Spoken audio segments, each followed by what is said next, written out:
આજે રિક્ષા ચાલકોની સરકારી નીતિઓ વિરુદ્ધમાં હડતાલ. જોકે સ્કૂલ રિક્ષા ચાલકો આ હડતાલમાં નહીં જોડાય. જગદીપ ધનખડે ભારતના ઉપરાષ્ટ્રપતિ પદ પરથી રાજીનામું આપ્યું. ખરાબ સ્વાસ્થ્યનું કારણ જણાવ્યું. 2022માં દેશના 14મા ઉપરાષ્ટ્રપતિ તરીકે લીધા હતા શપથ. રાષ્ટ્રપતિને લખેલા પત્રમાં તેણે સૌનો આભાર માન્યો. સંસદમાં ઓપરેશન સિંદૂર પર ચર્ચા કરવા સરકાર તૈયાર. લોકસભામાં 16 અને રાજ્યસભામાં 9 કલાક ચર્ચા થશે. ખડગેએ કહ્યું, પહેલગામના આતંકવાદીઓ પકડાયા નથી, માટે પીએમ મોદી જવાબ આપે. હવામાન વિભાગે 27 જુલાઈ સુધી હળવાથી ભારે વરસાદની આગાહી કરી.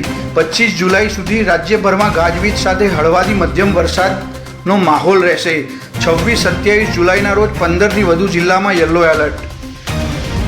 બાંગ્લાદેશ વાયુસેનાનું એક ટ્રેની વિમાન ઢાકામાં એક શાળા પર ક્રેશ થયું. અકસ્માતમાં અત્યાર સુધીમાં 19 લોકોના મોત, 164 ઘાયલ. દુર્ઘટના સમયે બાળકો સ્કૂલમાં હતા. સેનાએ ઘાયલોને હોસ્પિટલ પહોંચાડ્યા. ગાંધીનગર મહાનગરપાલિકાએ મચ્છરજન્ય રોગચાળા નિયંત્રણ માટે અભિનવ પહેલ કરી. શહેરના 80થી વધુ તળાવોમાં ડ્રોન ટેકનોલોજીનો ઉપયોગ કરીને બાયો લાર્વિસાઇડ દવાનો છંટકાવ કરવામાં આવ્યો.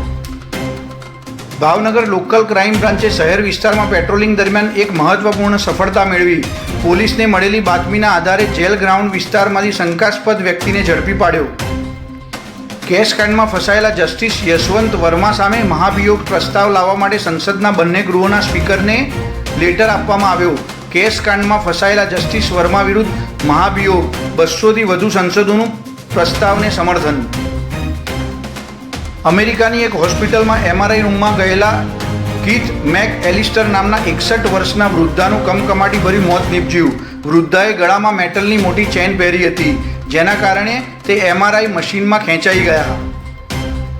ખાલિસ્તાની આતંકવાદી નેતા ગુરપતસિંહ પન્નુએ 15 ઓગસ્ટે અમેરિકામાં ખાલિસ્તાન સ્વતંત્રતા રેલીની જાહેરાત કરતો એક વિડીયો જાહેર કર્યો. પન્નુએ કહ્યું, આના 2 દિવસ પછી લોકમત યોજીશું. તિરંગો સળગાવવાની ધમકી. VNSGU દ્વારા ડિજિટલ રેગિંગ જેવી ગંભીર ઘટનાઓને રોકવા માટે એક મહત્વપૂર્ણ પહેલ શરૂ કરવામાં આવી. વિદ્યાર્થીઓના સોશિયલ મીડિયા પ્લેટફોર્મ અને વોટ્સએપ ગ્રુપ્સ પર VNSGUની નજર ગાઈડલાઇન જાહેર થશે. બ્યુરો રિપોર્ટ, દિવ્ય બ્રહ્માસ્ત્ર ન્યૂઝ.